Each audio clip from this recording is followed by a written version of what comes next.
morning, welcome back. Today's topic is market power, an introduction to the market power. In the last video lecture, we have discussed about the market operations. We have seen different types of markets, and we have also seen how the elastic demand will impact the market clearing price. And we have seen that if the demand is allowed to be elastic, then it defaultly lowers the MCP. So in this class, we will see what is the concept of market power.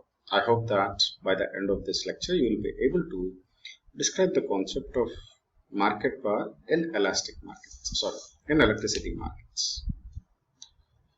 Moving ahead, as you all know that a market is a place where sellers and buyers will trade the electricity based upon the rules which are designed in the market, electricity markets.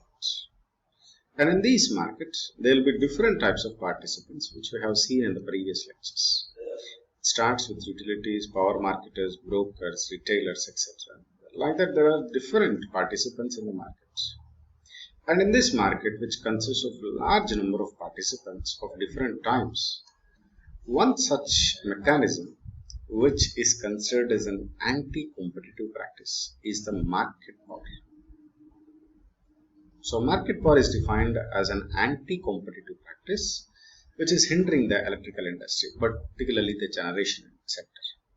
It is referred to as influencing the market in one way or the other, which includes maybe there is an influencing the pricing of power or volume of power which is available, and also influencing the availability of transmission lines.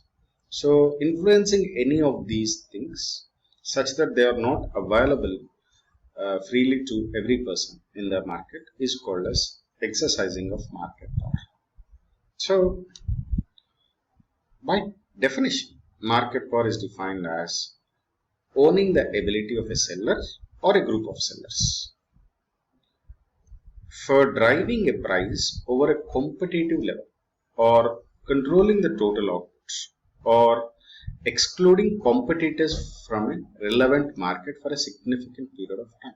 So any of these exercising, either driving prices over a competitive level, or controlling the total power outputs, or excluding the competitors from the relevant market for a significant period of time. Any of these three options, if it is exercised, it is called as market power. So what happens if anybody exercises market power? So the first and foremost thing is you are driving the electricity to some higher levels rather than the competitive price. So what happens is that the first and foremost thing, the electricity prices will go high. So as a result of this, the wealth will be transferred from buyers to sellers. This is the first thing which happens.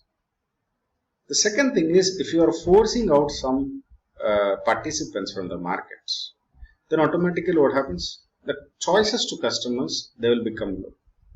So this is one important thing which happens. And if this happens, if you are driving people, see, these two are driving participants away.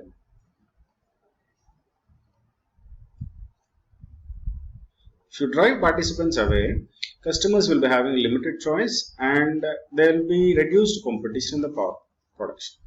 This in turn will lead to reduced quality of service and reduced innovations in technology. Finally, what happens? This will lead to misallocation of resources.